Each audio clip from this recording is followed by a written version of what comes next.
To help us break this down all further, Rick Niu, President and CEO of Starr Strategic Partners. Good to see you. Same here. So we just got a lesson in foreign currency and how it all works. I hope our folks wrote all the details. But ultimately, let's start with the timing of this, because a lot of people are making a lot of noise about the timing. Why do you think it was done right now? Well, before we talk about timing, why surprise? What's the world when China actually increased the value of its currency by 8 to 10% in the last 12 months? During the same time period, the euro and the yen actually both declined against US dollar by about 10%. So there's a lot of reason why China is doing this. In terms of the timing, the critics would argue that it's going to give Chinese exporters an advantage. I mean, you've heard all the arguments. Right. Do you think that's fair, what the critics are saying? Well, GDP needs to get to 7% for China for a very simple reason.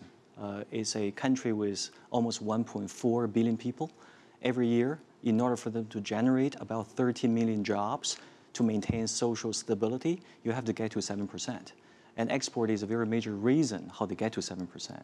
When you have a month of July where export actually slumped by over 8%, that's pretty major. So in order for you to hit the annual target, you have to do something about it. So earlier we talked about the impact this is going to have, and we talked a little bit earlier before the interview about the impact it would have not only government, right, also the businesses and the people. Let me start with the Chinese people, because on one hand, it's good for exporters. They get a 2% advantage when it comes to pricing.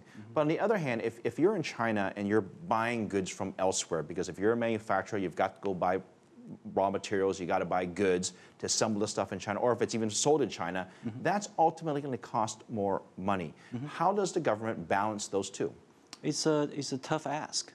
As a consumer, if you used to spend $100, now you may have to spend, let's say, $98, and you have to judge as an individual consumer whether that changes your fundamental lifestyle or not. In my judgment, 2% would not make a fundamental difference. On the other hand, before you spend, you have to have a job to start with. Yes, Phil, all the small businesses, some large businesses will benefit. When they benefit, they actually maintain those jobs. They save jobs. They create jobs. I think that's actually more important to many Chinese than actually having another 2% to spend. Look at the reaction. Michelle just went through the reaction. We saw in Europe stocks down, 1, 2, 3%. The U.S. was hammered as well. Right. Clearly, manufacturers are nervous that this isn't going to be a one-time event. That is the government's statement. It's a one-time event, but investors are voting by selling other shares of all the competitors because they think, well, if there's 2% today, couldn't there be 2% tomorrow or the next day? Is that a reasonable concern? The central parity system, we all know, is not a market-based system. To try to tear that apart actually shows a lot of confidence in what China overall wants to do. Now, when you transition from a past state to a new state, that means adjustment. For whatever reasons, the market reacts to change with a 1 day, 2 day, or 1 week, 2 week reaction. That's very normal. I think what's critical is to look at the overall big picture here. This is a $10 trillion economy. It's a very major trading partner, probably the top trading partner to many major economies for the next 200 years. In order for its currency to approach marketization by taking incremental steps, overall it's very positive.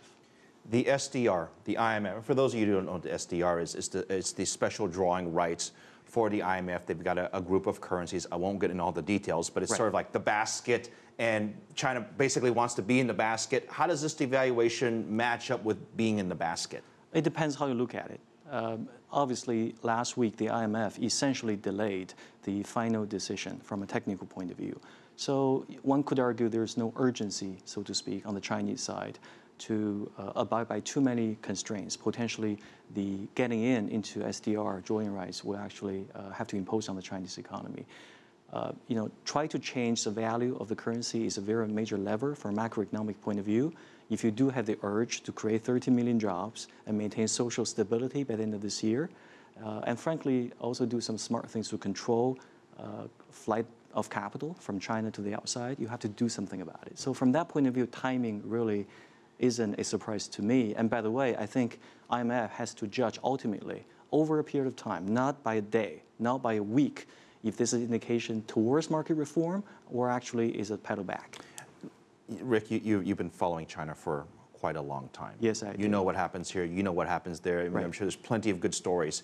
Help our audience understand. We've got the slowdown in China. Right. Every time something bad or negative happens, people expect stimulus. People expect the government to do all these things. Is there a risk that the people are expecting too much out of the Chinese government? Every time something goes wrong, like it's the market, for example, that drops, people want the government to do something to stop it, and then there's the exporters. We got the bad export numbers.